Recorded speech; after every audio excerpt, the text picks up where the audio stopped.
Hi hello and welcome to E T exclusive. ఒక్కరోజు industry అంతా సైలెంట్గా ఉంటుంది. చూద్దామన్నా ఒక్క అప్డేట్ కూడా ఉండదు. కానీ ఒక్కోసారి మాత్రం అప్డేట్స్ ఓవర్ఫ్లో అవుతూ ఉంటాయి. ఏది మీకు చెప్పాలి, ఏది వదిలేయాలో కూడా తెలియని కన్ఫ్యూజన్ ఉంటుంది. తాజాగా ఇదే పరిస్థితి ఎదురైంది. మరి అంతగా ఓవర్ఫ్లో అవుతున్న లేటెస్ట్ అప్డేట్స్ ఏంటి చూద్దామా ఎక్స్క్లూజివ్గా? ఏంటో ఈ మధ్య పవన్ కళ్యాణ్ బాగా ట్రెండింగ్ లో ఉంటున్నారు. ఆయన ఓజీ విడుదలకు సిద్ధమవుతుండటంతో రోజుకో వార్త వైరల్ అవుతుంది. తాజాగా ప్రీ రిలీజ్ ఈవెంట్ పై క్లారిటీ వచ్చేసింది. సెప్టెంబర్ 20న వైజాగ్ లో జరగనున్నట్లు తెలుస్తోంది. అభిమానులు భారీగా వచ్చేలా ఓపెన్ గ్రౌండ్స్ లోనే ప్లాన్ చేస్తున్నారు. ఇక రామ్ పోతినేని తనలో మల్టీ టాలెంట్ చూపిస్తున్నారు. ఆంధ్ర కింగ్ తాలూకా సినిమాలో నువ్వుంటే చాలు పాటతో తనలోని రైటర్ను పరిచయం చేసిన రామ్ తాజాగా పప్పీ షేమ్ పాటతో గాయకుడిని పరిచయం చేశారు. ఈ పాట కూడా విడుదలైన కొన్ని గంటల్లోనే బాగా వైరల్ అవుతుంది. ముఖ్యంగా రామ్ పాడిన విధానానికి ఫిదా అవుతున్నారు ఫ్యాన్స్. నార్త్ సైడ్ అప్డేట్ చూసుకుంటే షారుఖ్ తనయుడు ఆర్యన్ ఖాన్ దర్శకుడిగా పరిచయమవుతున్న బ్యాడ్స్ ఆఫ్ బాలీవుడ్ ట్రైలర్ విడుదలైంది. దీనికి చాలా స్పెషాలిటీస్ ఉన్నాయి. ముఖ్యంగా ఇందులో మన దర్శక ధీరుడు రాజమౌళి కూడా ఉన్నారు. ఇంకా అమీర్, షారుఖ్, దిశా పటాని లాంటి స్టార్స్ ఈ సినిమాలో ఉన్నారు. బాలీవుడ్ లో నెపో కిడ్స్ కు ఉండే సౌలభ్యాలు, అవుట్ సైడర్స్ కు ఉండే సమస్యలు, అలాగే హిందీ ఇండస్ట్రీలోని లోటుపాట్లు, అక్కడి స్టార్స్ వ్యవహరించే తీరు, ఇవన్నీ బ్యాడ్స్ ఆఫ్ బాలీవుడ్ లో చూపించబోతున్నారు ఆర్యన్. సెప్టెంబర్ 18 నుంచి ఓ ప్రముఖ ఓటీటీలో స్ట్రీమ్ కానుంది. రాజమౌళి ఉండడంతో సౌత్ లోనూ ఈ సినిమాపై ఆసక్తి పెరిగింది. బాలయ్య, నీ టైం నడుస్తుందయ్యా, నువ్వు పట్టిందల్లా బంగారమే, ఎంజాయ్ అంటున్నారు అభిమానులు. తాజాగా బాలయ్యకు మరో అరుదైన గౌరవం లభించింది. పైగా సౌత్ ఇండస్ట్రీలో ఈ రికార్డ్ బాలయ్యకే సొంతమైంది. మరి ఏంటా గౌరవం? అసలు ఈ మధ్య బాలయ్య ఖాతాలో చేరిన ఘనతలేంటి? 60 ఏళ్లు దాటిన తర్వాత బాలయ్యకి గోల్డెన్ టైం నడుస్తోంది. మరీ ముఖ్యంగా గతేడాదిగా బాలయ్య పట్టిందల్లా బంగారమే. సినిమాల్లోనే దున్నేస్తున్న ఈయన పర్సనల్ లైఫ్లోనూ ఎన్నో శిఖరాలు అందుకుంటున్నారు. తాజాగా ఈయన మరొక అరుదైన గౌరవాన్ని అందుకున్నారు. ముంబైలోని నేషనల్ స్టాక్ ఎక్స్చేంజ్లో సెరమోనియల్ బెల్ మోగించారు. ఎన్ఎస్ఏలో బెల్ మోగించే అరుదైన గౌరవం సౌత్ ఇండస్ట్రీలో బాలయ్యకు మాత్రమే దక్కింది. మామూలుగా ఈ అవకాశం వ్యాపారవేత్తలు, దేశంలో ప్రముఖులకి మాత్రమే ఉంటుంది. బాలయ్య కేవలం నటుడు మాత్రమే కాదు, Basavatarakam Indo American hospital chairman కూడా. ఈ క్రమంలోనే ఈయనకు ఎన్ఎస్ఏ బెల్ మోగించే గౌరవం లభించింది.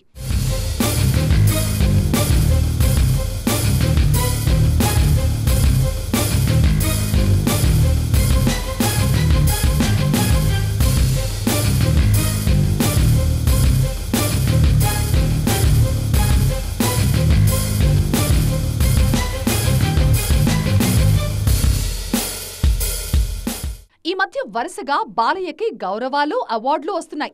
ఇండస్ట్రీలో 50 ఏళ్లు పూర్తి చేసుకున్న సందర్భంగా యూకే వరల్డ్ బుక్ ఆఫ్ రికార్డ్స్లో చోటు దక్కించుకున్న ఒకే ఒక్క ఇండియన్ నటుడిగా చరిత్రలో నిలిచిపోయారు బాలయ్య. అలాగే ఈయన నటించిన భగవంత్ కేసరి సినిమాకి నేషనల్ అవార్డు వరించింది. ఇవన్నీ ఒకెత్తైతే 2025 జనవరిలో కేంద్ర ప్రభుత్వం ఆయన్ని పద్మభూషణ్తో సత్కరించింది. సినిమా, రాజకీయ, వ్యాపార రంగాల్లో ఆయన చేసిన కృషిని గుర్తించిన కేంద్రం పద్మ అవార్డుని బహకరించింది. ఇక కెరీర్ పరంగానూ బాలయ్య పీక్స్ లో ఉన్నారిప్పుడు. అఖండ, వీరసింహారెడ్డి, భగవంత్ కేసరి, డాకు మహారాజ్తో వరుసగా 100 కోట్లు కొట్టారు. అఖండ 2తో త్వరలోనే మన ముందుకు రాబోతున్నారు బాలయ్య. రజనీకాంత్, కమల్ హాసన్ మళ్ళీ కలిసి నటించబోతున్నారా?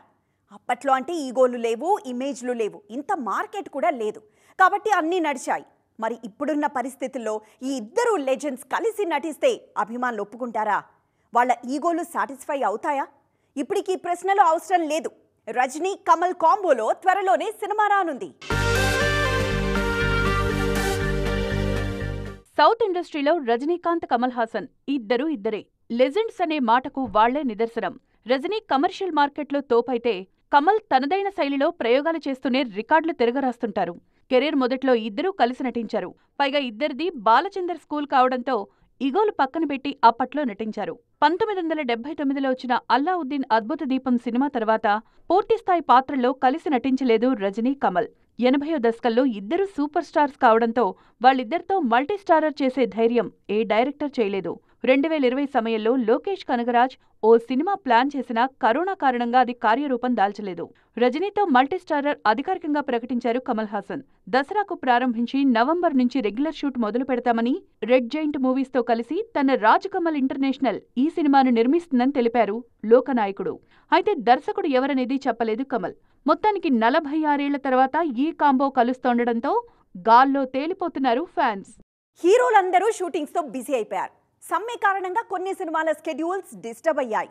దాంతో అస్సలు బ్రేక్ లేకుండా పూర్తి చేస్తున్నారు మేకర్స్.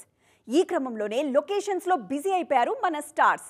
మరి ఏ షూటింగ్ ఎక్కడ జరుగుతుంది, ఏ సినిమా షూట్ ఎంతవరకు వచ్చిందో చూద్దామా?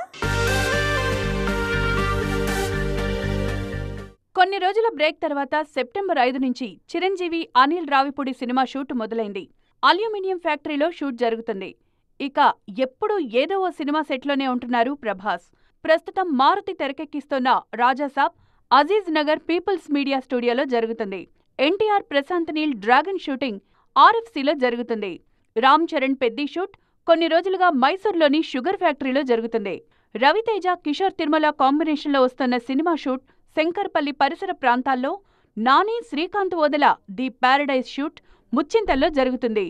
రామ్ పోతినేని కొత్త సినిమా ఆంధ్ర కింగ్ తాలూకా షూట్ కూడా అక్కడే జరుగుతుంది. విజయ్ సేతుపతి, పూరి షూట్ ముంబైలోనే 2 వారాలుగా జరుగుతుంది. సాయి ధరమ్ తేజ్ సంబరాల ఏటిగట్టు షూటింగ్ తుక్కుగూడలో, ప్రశాంత్ వర్మ నిర్మిస్తున్న మహాకాళి చిత్రం ముచ్చింతల్లో జరుగుతున్నాయి. ఇక నాగార్జున 100వ సినిమా కోసం సిద్ధమవుతున్నారు. ఈ మధ్య టాంజానియాలో SSMB 29 షెడ్యూల్ పూర్తి చేసుకునొచ్చారు మహేష్ బాబు.